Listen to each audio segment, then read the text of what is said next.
안녕하세요. 주부가 알려주는 부동산의 모든 것의 주알모입니다. 오늘의 주제는 공인중개사 공부, 부동산 투자에 도움이 될까예요. 최근 들어서 주식이나 코인 그리고 연이은 뉴스에 집값이 오르고 내리는 이야기로 가득한데요.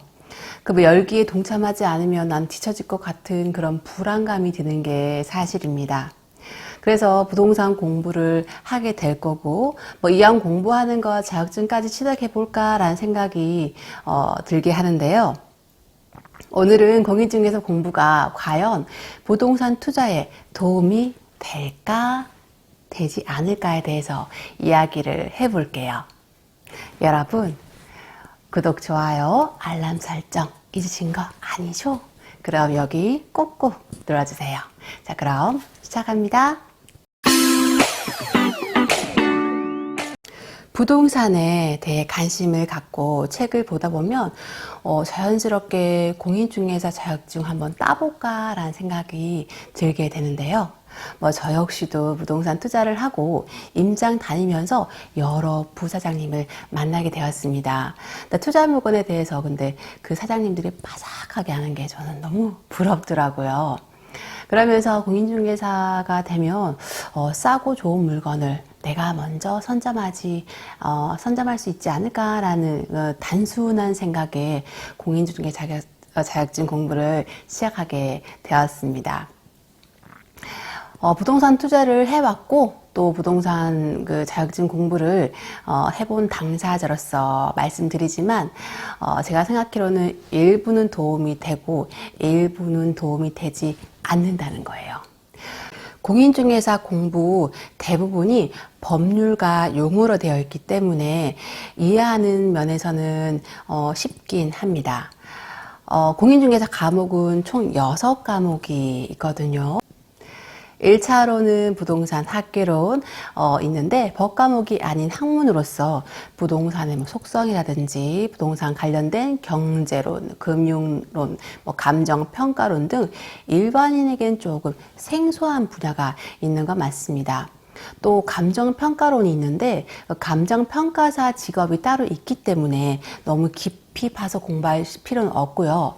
근데 하지만 재개발, 재건축, 투자나 실거주를 생각하신다면 감정평가하는 데는 방식으로는 알고 계시면 크게 도움이 되실 거예요. 1차 과목 중 민법은 사람 대 사람에 관한 법으로 굉장히 방대하지만 잘 알고 숙지한다면 집을 구한다거나 세입자로 있을 때 혹은 상가 세입자 입장에서도 유리한 면이 많다는 겁니다. 예를 들어서 이중계약이라든지 중간생략등기, 특히 주택임대차보호법과 상가임대차보호법은 잘 알고 있는 사람만 유리한 게임으로서 중개사가 되지 않더라도 알고 있으면은 불리하게 끌려가는 계약은 하지 않는다는 이점이 있습니다. 법은 내가 아는 만큼 보이고 모르면 철저하게 약자가 되는 것도 맞고요. 또 한 독일의 법학자가 이런 말을 했죠. 아주 유명한 말인데 권리 위에 잠자는 자는 보호받지 못한다. 자신의 권리를 주장하지 않고 노력하지 않으면 철저히 외면당한다는 말로 우리 모두가 잘 새겨들어야 될 것 같습니다.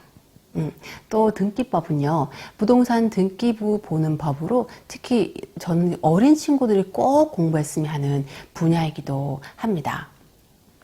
등기부를 100% 신뢰할 수는 없지만 현재 웬만한 위험은 등기부에 거의 다 나오고 있기 때문에 등기부 볼 줄만 알아도 그 사전의 위험을 대비할 수 있다는 건데요.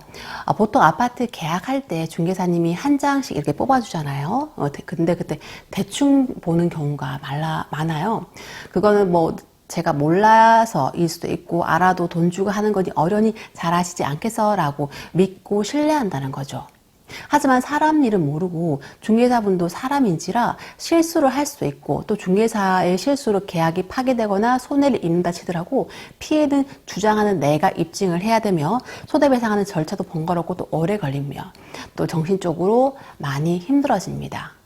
근데 내가 등기부를 볼 줄 안다 그러면 이런저런 사항을 꼼꼼히 따질 수도 있고 또 불리하고 불합리한 사항을 제가 조정할 수 있으니 등기법은 공부할 만하다고 할 수 있습니다.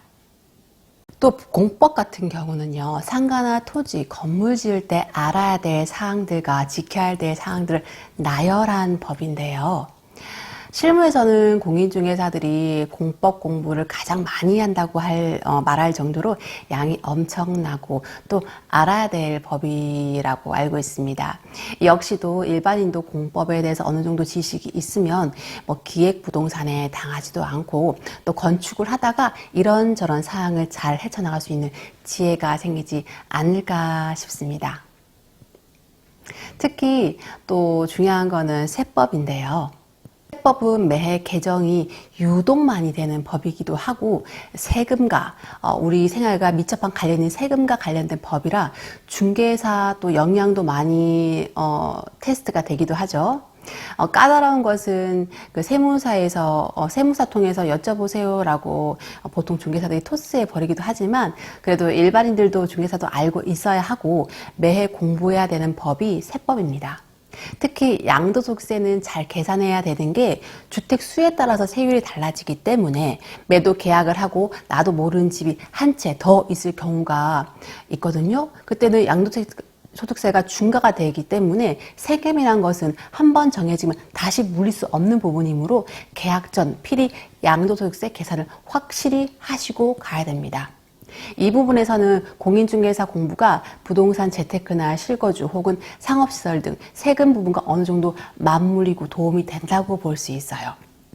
그래서 제가 공인중개사 자격증 공부 중 부동산과 관련된 도움되는 과목을 꼽으라면 가장 큰 것은 세법이며 그 다음은 민법, 등기법, 부동산 학계론 중 감정평가되는 부분은 재개발, 재건축, 투자 시 도움이 되고 그 외 지적법이나 중개사법은 뭐 크게 도움이 되지 않는다고 봅니다. 또 여러 그 공인중개사 소장님들께 물어본 결과 실무에서 사용된 법은 공법하고 세법이고 그 공법과 세법 책은 항상 책꽂이에 꽂아준다고 꽂아두고 수시로 보신다고 하셨거든요. 그래서 제 결론은 부동산에 관심이 많으나 시간이 없으신 분은 굳이 따실 필요 있나 싶습니다. 그저 매해 개정되는 세법만 잘 숙지하시고 등기비 보는 법은 유튜브로도 얼마든지 배울 수 있으니까 유튜브로 배우시길 바라고, 그리고 책도 정말 잘 나오죠. 딱딱한 교과서보다는 신뢰를 들어서 설명한 일반 서적을 보시는 것도 도움이 되실 거예요. 하지만 시간이 좀 넉넉하고 부동산 너무 좋아하고 사람 좋아해서 중개해보고 싶다는 분들은 자격증 따시는 거 추천드립니다. 막연히 나 부동산 좋아하는데 공인중개사 자격증 한번 따볼까 하고 단순하게 접근했다가는 돈도 깨지고 시간 깨지고 매 떨어지는 자존감 하락에 헛된 공부만 하시다가 끝날 수도 있습니다. 물론 세상에 헛된 공부는 없다지만 그 기회비용이 너무 가혹하니까 자격증 도전은 신중히 결정하였으면 합니다. 오늘은 공인중개사 공부, 부동산 투자에 도움이 될까에 대해서 알려드렸습니다. 다음 시간에는요, 더 유익한 영상으로 찾아볼 테니까 많은 기대 부탁드립니다.